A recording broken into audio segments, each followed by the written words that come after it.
Allez, c'est parti. Aujourd'hui, petit col Saint-Pierre, petit RC8R de 2011. Donc j'ai eu un problème de micro pendant l'essai, comme d'hab, pour pas changer. Donc là, je fais une petite voix off pour vous donner un peu mon ressenti juste après l'essai, quand je me suis rendu compte que ça marchait pas. Donc premièrement, la première chose qui nous vient à l'esprit quand on pense à cette KTM RC8, c'est vraiment son look. Elle est vraiment taillée au cutter. Donc c'est une bécane moi qui m'a fait rêver. Je pense qu'elle a fait rêver beaucoup de monde d'ailleurs. Je sais pas si c'est par les données techniques qu'elle a intéressé les gens au début ou si c'est pas par sa gueule.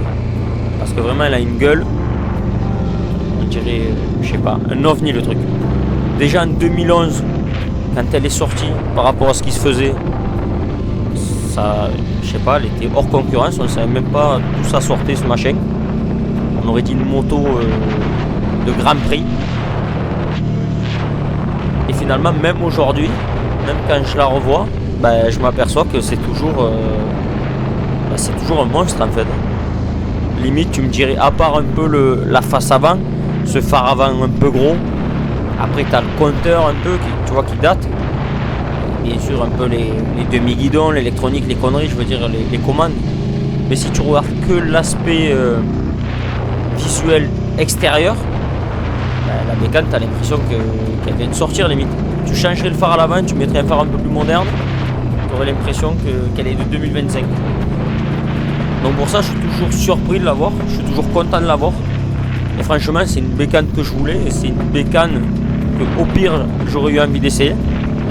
Donc aujourd'hui je dis merci à notre pote de nous avoir donné la chance de pouvoir la tester. Donc que dire sur cette machine? Donc déjà on va parler de sa puissance donnée. Donc c'est un bloc, c'est un V2 de 1195 cm3, pardon. Marque 1190, je sais pas pourquoi, je sais que c'est souvent le délire à KTM. Je sais que moi j'ai un 1290, je crois qu'en cylindrée c'est 1300, un truc dans ce style. Ce qui est impressionnant, pour le coup à l'époque c'était son couple. Elle sortait 120 Nm de couple. Donc c'était quand même quelque chose de relativement élevé. Et pourtant, bizarrement, c'est ça qui me déçoit un peu. Je ne l'ai pas vraiment ressenti. J'aurais pensé qu'à bas régime, ça soit un peu plus violent. Après, c'est sûr que je ne l'ai pas essayé comme un fou. Là, la vidéo que vous voyez, je suis en descente, je refais la montée, c'est à la même vitesse. Je crois pas que j'ai dépassé 120 km/h, donc j'ai quand même essayé de faire quelques petites accélérations. Mais je veux dire, ça m'a pas sauté à la gueule le couple. J'aurais pensé franchement que ça soit plus nerveux en fait. Au vu de sa gueule, moi c'est une des bécanes qui m'aurait fait le plus peur en fait. Tu la regardes, tu te dis ouais mais c'est quoi ça? C'est une bécane de course en fait. C'est une moto de Grand Prix. Ils ont rajouté un phare à l'avant, tu sais pas pourquoi, c'est pour faire plaisir, pour qu'elle soit homologuée. Et en fait donc quand tu l'essayes, tu t'aperçois qu'elle est vraiment à la portée de tout le monde encore. Je veux dire c'est beaucoup moins radical qu'une R1 et je parle pas que la 2025, j'ai eu les anciennes versions comme j'ai déjà dit. Et quand je suis monté là-dessus je me suis dit waouh, tu vas te taper le cul, tu vas être cassé en deux. Et en fait pas du tout, les demi-guidons ils sont assez hauts, la selle c'est pas un coup de bois. Après dans l'utilisation que j'ai faite là sur la vidéo, je peux pas vraiment savoir comment elle se comporte quand on attaque. Mais voilà, donc 170 chevaux annoncés, 190 kg à sec. Donc pour l'époque et même pour maintenant, c'est relativement bas comme poids. Après en termes d'électronique, il n'y a rien. Donc ça c'est ce qu'on aime un peu. C'est pas de SP, pas de traction control, pas d'ABS. Je crois qu'il y a l'ABS en option. Mais celle-là, elle l'a pas. Donc c'est une bécane qui fait kiffer. C'est une bécane qui a quand même du caractère, on va pas se mentir. 170 chevaux en bicylindre, ça reste un avion. Après en termes de freinage, j'ai trouvé que l'avant était un peu mou. Et par contre une fois qu'on tape dedans, ça freine vraiment fort. L'arrière freine très bien aussi. circuit pour un bicylindre est assez violent. Parce que pour ceux qui freinent de l'arrière sur route, moi j'en fais partie. Avec un moteur comme ça, tu tombes de vitesse, tu lâches l'embrayage et en plus tu freines, tu es sûr à 100% de bloquer la roue. Donc ça, il faut y faire attention. Sinon, hormis ça, ouais, c'est vraiment une bécane qui a un look de fou, un look unique, qui a pas mal de caractère. Un peu déçu par le couple à Bas-Régime. Relativement content d'avoir eu la chance de l'essayer. Donc voilà, j'espère que ce petit essai, malheureusement sans micro et en voix off, va un peu vous plaire. J'espère aussi que la montée de mon collègue va vous plaire, parce que lui, du coup, on a eu une micro qui a un peu marché, bon, qui a l'air d'avoir marché, et il a roulé fort. Donc ça va nous montrer un peu le potentiel de cette machine. Donc n'hésitez pas à laisser des commentaires quand ça vous plaît ou quand ça vous plaît pas. Aussi, surtout quand ça vous plaît pas, pour vraiment qu'on s'améliore. Parce qu'on galère vraiment.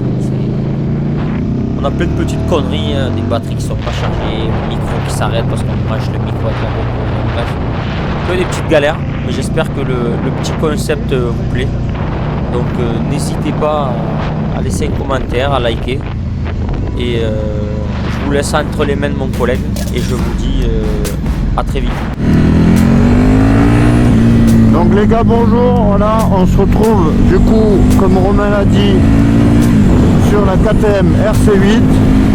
Alors c'est parti, on va voir un peu ce que ça donne.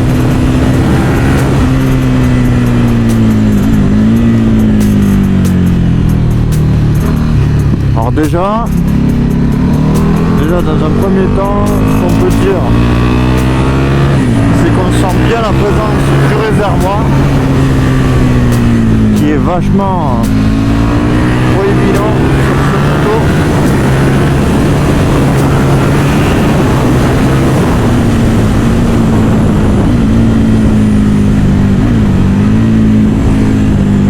Un freinage plutôt agressif hein, pour une moto de cette année. Hein. Je rappelle, je crois qu'elle est de 2011 si ma mémoire est bonne. Voilà, une moto, je trouve, pas évidente à emmener, vachement raide, très rigide,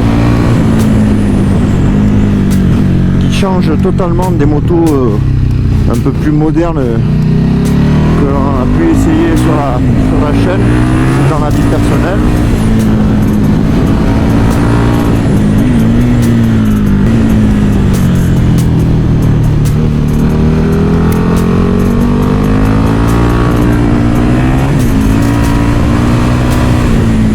Là on est sur vraiment l'authenticité à l'état pur. J'ai vraiment l'impression d'être sur une vieille moto de course, avec ce côté très bestial du moteur hein, qui gueule dans les tours et cette rigidité du châssis hein. La selle c'est extrêmement pas confort. Alors même si on sait que c'est une sportive et que c'est pas forcément les plus agiles niveau confort, celle-là, elle en est très loin.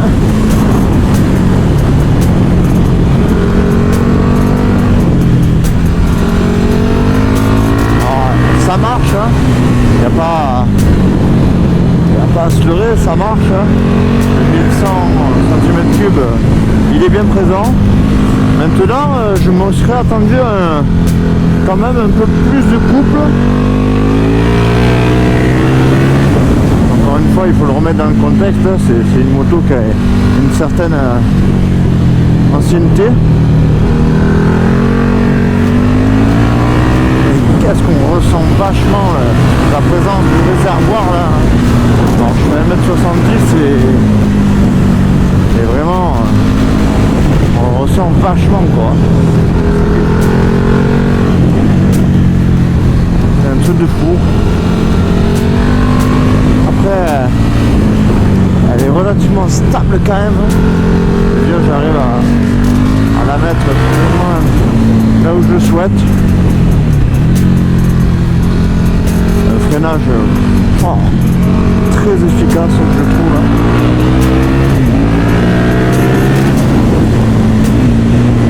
manquerait un tirage rapide, hein, la poignée est très longue. Il faut vraiment se casser le poignet pour aller chercher le bout de course qui va.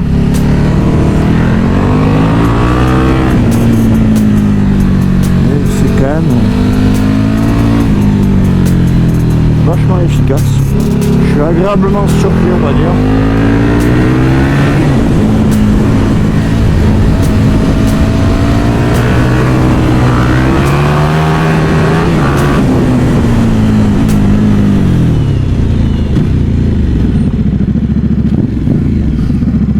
C'est plutôt pas mal comme essai.